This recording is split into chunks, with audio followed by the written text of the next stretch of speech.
안녕하십니까, 하이퍼립입니다. 이번 시간에는 2021학년도 대학 수학 능력 결과 분석을 하도록 하겠습니다. 아마 수능시험을 잘 보고 난 다음에 나 수능시험을 정말 잘 봤다 이렇게 얘기하는 사람은 사실 거의 없을 거라고 생각이 돼요.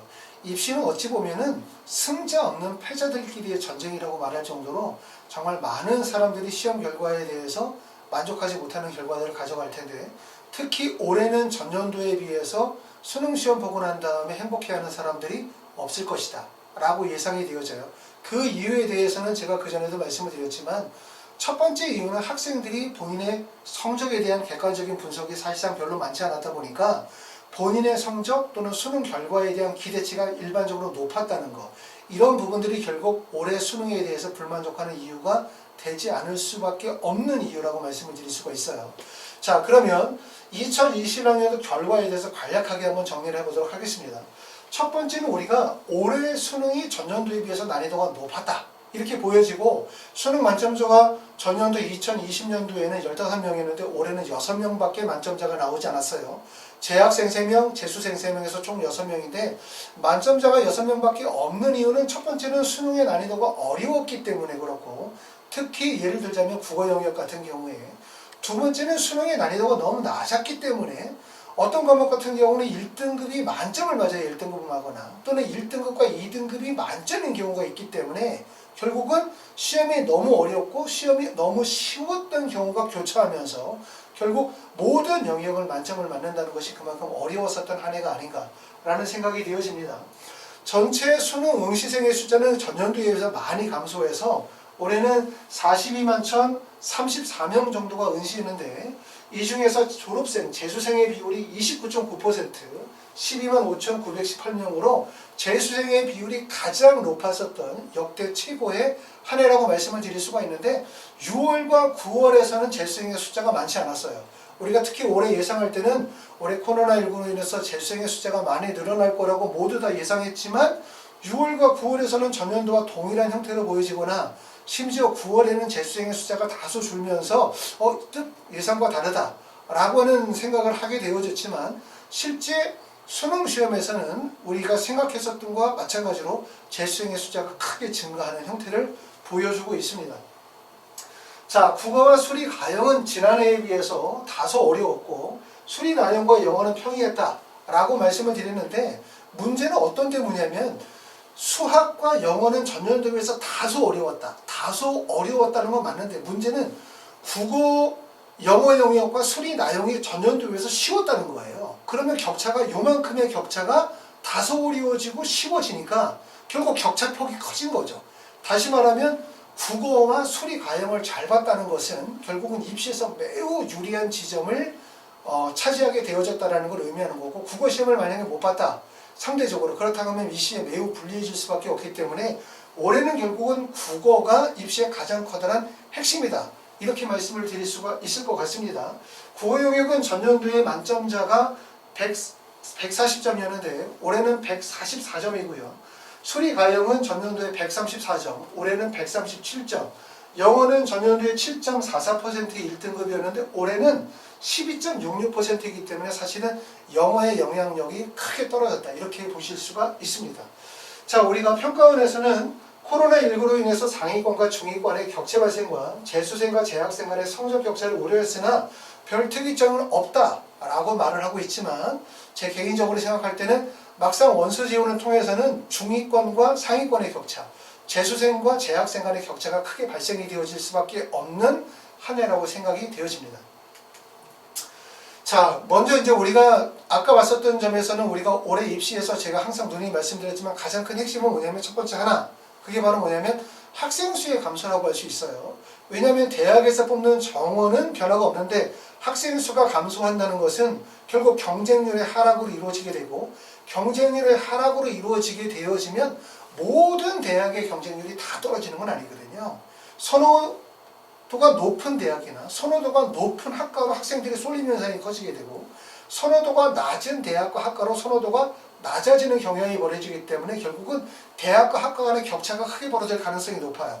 여기서 기회가 발생이 되어질 가능성이 높다라는 점이기 때문에 올해 수능을 혹시라도 다소 못 봤다고 생각하시는 분들은 이렇게 생각하시면 좋아요. 올해 입시가 가장 유리한 입시가 될 가능성이 높다. 올해 입시가. 왜? 학생 수가 감소가 되어지고 경쟁률이 하락하게 되어지고 그리고 허수 지원이 대량으로 몰리게 되어지면서 결국은 원서 지원의 틈이 크게 벌어질 가능성이 매우 큰 한 해다.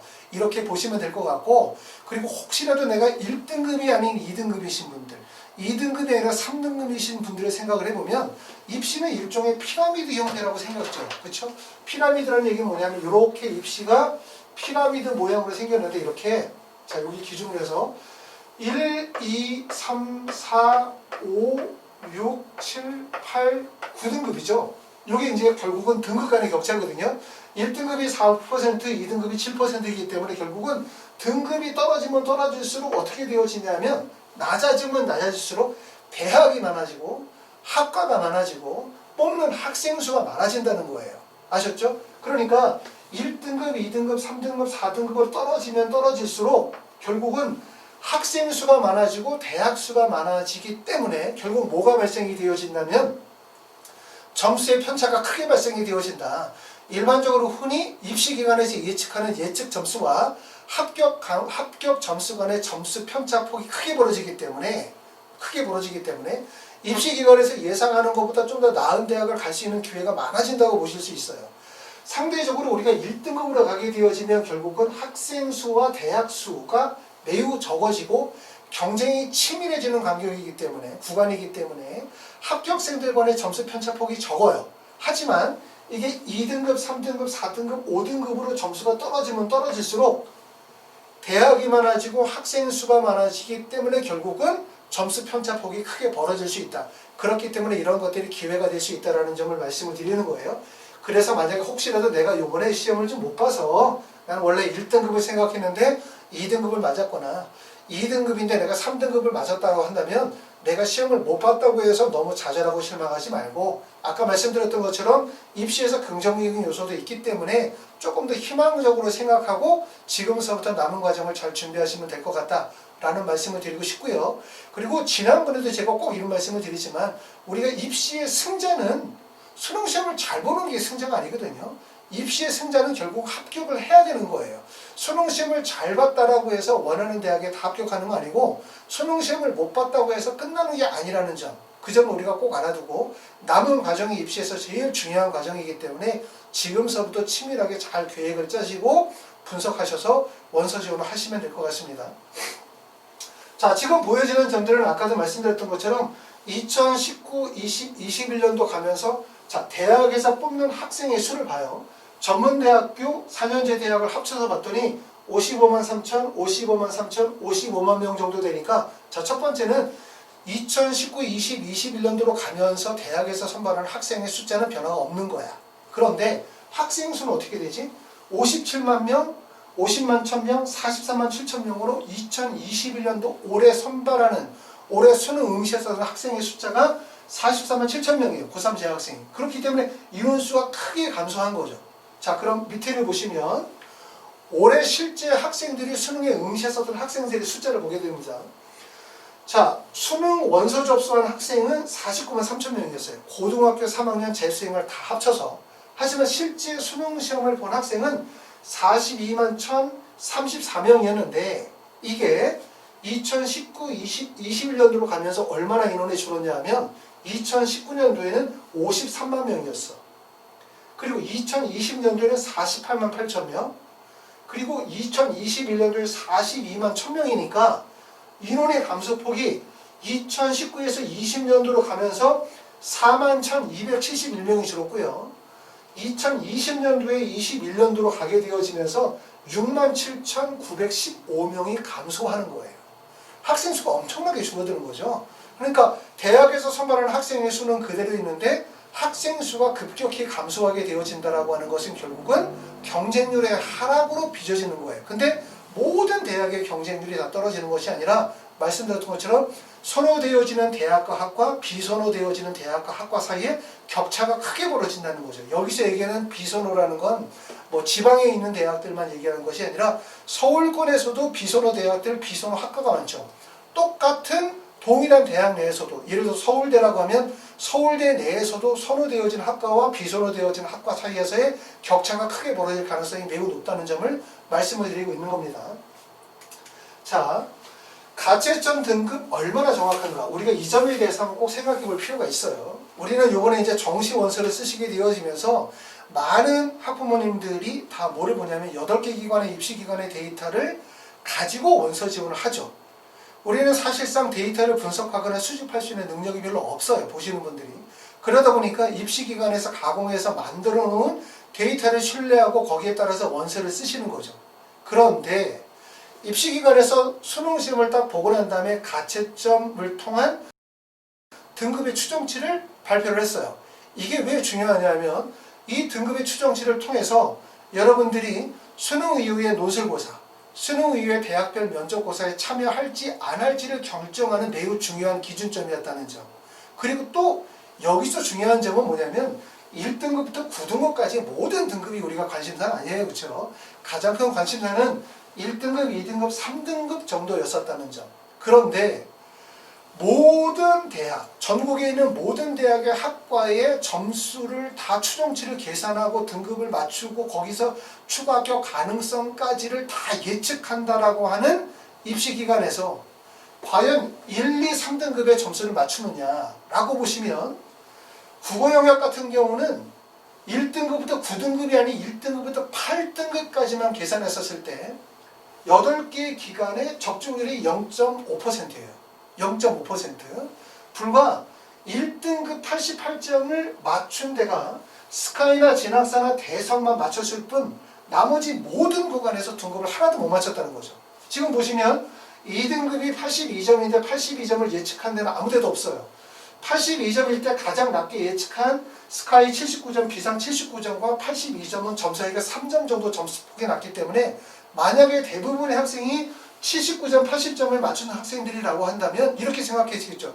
나는 2등급을 충족했을 거라고 생각했을 거예요. 하지만 점수가 82점까지 올라갈 거라고 예상하지 못했을 거고, 그 다음에 3등급 같은 경우는 74점인데 지금 보시면 비상이나 메가나 UA나 스카이 같은 경우는 70에서 71점이기 때문에 결국은 평가원의 점수와는 3점이나 4점 정도 점수폭이 벌어지기 때문에 매우 커다란 점수폭이 벌어질 수밖에 없다는 점을 아실 필요가 있어요. 그래서 이걸 보시면서 어떤 생각을 하셔야 되냐면, 야, 그렇게 정확하다고 하는 입시기관이 1등급부터 9등급까지 아닌 1등급부터 3등급의 등급을 맞추는 것도 이렇게 적중률이 떨어지고 이렇게 못 맞추는데 과연 정시존의 대학 입시를 그거를 보고 우리가 믿고 지원할 수 있나? 이런 의문이 들 수밖에 없어요. 그렇죠? 하지만 어찌 보면 현실적으로 입시기관에서 이런 등급 것을 다 맞춘다는 것은 현실적으로 불가능하다는 점을 우리가 인정을 해야 되고, 그렇기 때문에 입시기관에서 제공하는 모든 자료, 다시 말하면 우리가 수능시험을 보고 난 다음에 해서 입시기관에서 발표했던 수능 가채점 결과를 통한 등급 컷이라든가 아니면 여러분이 지금 인터넷으로 보고 있는 각 대학별 합격과 합격 가능 점수 등등등의 것들이 다 뭐로만 생각하냐면 그냥 추정치, 참고 자료를 이해하셔야지 그거를 믿고 그대로 원서를 쓰시는 건 현실적으로 매우 불가능하다는 점을 이해하실 필요가 있어요. 그렇죠? 자, 그렇기 때문에 아마 국어 영역 같은 경우는 입시기관에서 예상했었던 1, 2, 3급 등급의 등급 컷이 거의 대부분 다 틀렸기 때문에 요번에 논술고사나 대학별고사에 원서를 쓰신 분들, 참여하신 분들, 참여하지 않으신 분들이 커다란 혼란을 겪었을 분들이 많으셨을 거라고 생각이 되어집니다. 수리가형은 비율이 보니까 1등급과 2등급에서는 대부분의 기관에서 맞췄지만 3등급 이하는 거의 다 틀렸죠. 1등급은 92점으로 거의 모든 기관들이 대부분 다 맞췄어요. 그리고 2등급에서는 진학사와 대성만이 틀렸고 나머지는 3등급, 4등급 이하로 가면서 현실적으로 대부분 다 틀렸기 때문에 우리가 적중률이 수리가형은 약 24% 정도 나오고 있고요. 그 다음에 수리나형은 지금 보시는 것처럼 1등급, 2등급, 3등급, 4등급에서 등급 컷을 맞춘 기관이 사실 거의 없고 21%라 하더라도 그 비율이 6등급과 7등급, 8등급에서만 적중률이 나오기 때문에 사실상 수리 나형과 국어 영역 같은 경우는 등급 컷을 거의 다 못 맞췄다. 이렇게 보실 수가 있습니다. 종로는 92점이라고 해서 종로만 평가원에 92점을 맞췄어요. 나머지 기관들은 대부분 다 88점이나 89점 정도로 보고 있기 때문에 결국 전년도의 등급 컷을 기준으로 해서 대략적인 추정치를 내놨다라고 밖에 볼 수가 없고, 그렇기 때문에 입시기관에서는 제가 생각할 땐 이래요. 이런 모든 것들을 발표하면서 이거는 그냥 추정치다, 참고용으로 해라 라고 하면서 그걸 믿으라고 자료를 내놓는 것보다는 우리가 가채점 결과의 결과치를 발표하게 되어질 때 좀 더 면밀한 분석과 데이터 분석 또는 이러한 자료를 수집하는 어떤 프로세스를 조금 더 개량화해서 정확하게 입시 자료를 내놓을 수 있도록 하는 노력이 필요하지 않겠나. 그리고 이러한 것들이 이제 학부모나 학생들이, 학부모님들이나 학생들이 이걸 봤었을 때 신뢰하고 그걸 가지고 난 다음에 논술고사나 대학교고사에 참여할지 안 할지에 대한 부분들을 판단할 수 있어야 되는데, 본인들은 추정치라고 내놓았다고 얘기하고 학생이나 학부모님들이 이걸 믿고 여기에 따라서 논술이나 대학교고사에 참여 여부를 결정하고, 그러고 난 다음에 나중에 이제 부모님들이 손해를 보시잖아요. 그렇죠? 믿고 안 갔다 손해볼 수도 있고 갔다가 손해를 볼 수 있단 말이에요. 그러는 경우에 어디 하소연할 데가 없고, 그걸 또 이제 항의를 하게 되어지면 우리는 그냥 그걸 추정치로 내놓은 거다라고 얘기를 하기에는 여기에 나와 있는 내용이 아까 말씀드렸던 것처럼 너무 적중률이 너무 많이 떨어진다, 이렇게 보여질 수밖에 없어요.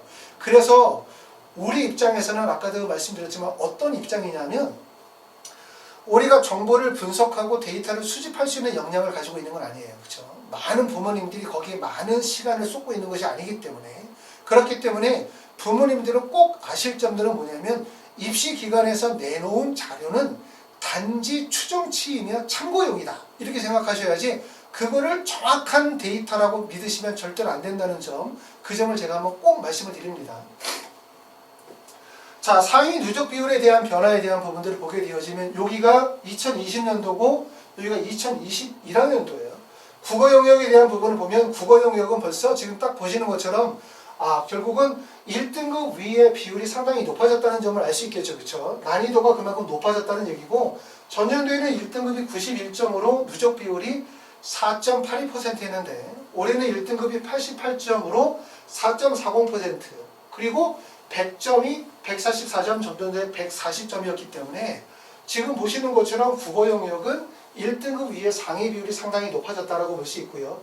보통 대부분 서울권의 대학을 가기 위해서는 비율적으로 봤었을 때 약 10% 정도대의 비율을 가져간다고 보면 가장 치열한 구간이 될 수 있는 부분이 2등급과 3등급에 속해져 있는 구간의 경쟁이 가장 치열할 수밖에 없다, 이렇게 말씀을 드릴 수 있고, 국어 영역은 전년도에 비해서 다소 어려워진 거죠. 그러니까 표준 점수가 140점에서 144점으로 불과 4점 정도밖에 안 높아졌고, 가장 어려웠다고 하는 2019년도 같은 경우에는 표준 점수가 150점이었거든요. 그때보다는 쉬워요. 그런데 이게 왜 어렵다고 얘기하냐면, 아까 말씀드렸던 것처럼 국어는 다소 어려워진 것뿐이야. 국어가 엄청 어려워진 게 아니거든요. 문제는 수리 나형과 영어 영역이 상대적으로 많이 쉬워진 거예요. 그리고 탐구가 경쟁력을 잃어버렸어요. 그러다 보니까 국어 영역이 결국은 되게 중요성이 커진 거다, 이렇게 보실 수가 있습니다. 수리 가형 같은 경우는 전년도와 큰 차이가 없는 점을 볼 수가 있죠. 자, 1등급이 91점에 5.64%인데 요번에는 91점에 5.08%이기 때문에 수리 가형은 전년도에 비해서 약간의 변별력, 경쟁력이 발생이 되어졌고, 그 다음에 표준 점수 100점은 134점에서 올해 137점이기 때문에 만점자의 표준 점수가 전년도에서 3점 정도 향상이 되어졌지만, 점수는 지금 봤었을 때는 2020년도와 2021학년도에 수리 가형은 다소 어려워졌을 뿐 큰 격차가 크지 않다, 이렇게 보실 수 있을 것 같습니다. 자, 수리 나형은 전년도에 비해서 많이 쉬워졌어요. 지금 화살표로 보시면 수리 나형은 전년도에 94점이 1등급이고 84점이, 그리고 누적 비율이 5.02%인데 올해는 92점이 1등급이고 비율이 5.19%, 그리고 전년도에는 표준 점수가 149점, 올해는 137점이었기 때문에 결국은 수리 나형은 전년도에 비해서 매우 쉬워진 거죠. 그래서 아까도 말씀드렸던 것처럼 국어 영역이 전년도보다 약간 어려워졌다, 이게 문제가 아니라 약간 어려워진 거는 맞는데, 여기는 정말 수리 나형이나 영어 영역이 전년도에 비해서 많이 쉬워진 거예요. 그러니까 결국은 수리 나형과 영어 시험을 잘 보고 국어 시험을 못 봤다? 그렇게 되어지면 입시가 매우 불리한 판이 될 수밖에 없는 거죠. 그렇죠? 왜냐하면 과목 수능의 영역별 과목 선택에 따라서 격차가 크게 발생이 되어졌기 때문에 결국 어떤 과목을 잘 보고 어떤 과목을 못 받느냐에 따라서 유불리가 크게 발생이 되어질 수밖에 없는 입시라고 보여집니다. 자, 그렇게 해서 이제 우리가 2021학년도 대학 입시에 대한 부분들을 정리했는데요. 아까 말씀을 드렸었던 것처럼 2021학년도 대학 입시는 가장 큰 특징은 결국은 우리가 당초 예상했었던 것처럼 우리가 당초 예상할 때는 수능이 좀 쉬울 것이라고 물수능일 것이라고 예상을 했지만 실제 수능은 학생들이 고등학교 3학년이나 아니면 재수생들이 실제 수능을 효과적으로 대비할 수 있는 시간적인 여유가 부족했기 때문에 시험 성적이 어려웠는지 아니면 실제 시험 난이도가 어려웠는지 이걸 떠나서 제일 중요한 점은 뭐냐면 결국 수능 영역에 따라서 과목별 변별력이 발생이 되어지면서 격차가 크게 발생이 되어졌고 따라서 거기에 따라서 수리 가형이나 국어 영역을 잘 본 학생들은 유리하지만 수리 나형이나 아니면 영역 시험을 잘 본 학생들 같은 경우는 불리할 수밖에 없는 결국 수능의 영역별 반영 비율에 따라서 과목 선택에 따라서 유불리가 크게 발생이 되어질 수밖에 없는 한 해였다. 이렇게 보실 수밖에 없기 때문에 아마 여러분들이 이제 수능 시험을 딱 받아보고 난 다음에 국어, 영어, 수학, 그 다음에 과탐이나 사탐의 모든 영역들을 쭉 보게 되어지면서 내가 과연 어떤 과목을 잘 보고 어떤 과목을 못 받느냐에 따라서 어떻게 유불리가 판단이 되어질 것 같습니다. 하지만 아까도 말씀을 드렸었던 것처럼 올해 입시는 여러 가지 기회가 많아요. 그러니까 수능 시험을 실제 잘 봤다고 하는 사람들이 별로 많지 않거든요. 대부분 다 수능 시험을 못 봤을 거고 그 결과에 대해서 만족하는 사람이 많지 않을 텐데 올해는 전년도에 비해서 학생 수가 많이 감소했다는 점. 많이 감소하게 되어지면 경쟁률이 하락하게 되어진다는 거. 경쟁률이 하락하는 게 모든 대학과 학과에서 균일하게 경쟁률이 하락하는 것이 아니라 결국 경쟁률이 하락하면서 편차가 크게 벌어질 가능성이 높다는 점. 그리고 올해는 허수 지원이 대량으로 몰린다는 거죠. 왜냐하면 내년이 우리가 2022학년도가 정시 비중이 많이 늘어나고 그 다음에 약학대학이 들어오고 또 올해 수능 결과에 대해서 불만족하는 학생들이 많다 보니까 허수 지원들이 대량으로 몰릴 수 있는 그런 한 해이기 때문에 어찌 보면 대학 입시 수능이라는 걸 띄워놓고 그냥 원서 지원이라고 하는 하나의 방향만 보게 되어지면 올해 입시는 상당히 많은 기회를 내포하고 있는 원서 지원, 정시다 이렇게 보실 수가 있기 때문에 여러분이 수능 시험 결과에 대해서 계속 속쓰리게 마음 아파하지 마시고 결과는 이미 나왔기 때문에 과연 이 결과를 아까 말씀드렸던 것처럼 내 성적을 올해 2021학년도 입시에서 어떻게 기회 구간을 찾고 이걸 통해서 어떻게 상향 추합을 노려서 내가 원하는 대학을 갈 수 있는 방법을 추구할 것인가에 대한 부분을 고민하시면서 지금부터 준비하시면 될 것 같습니다. 감사합니다.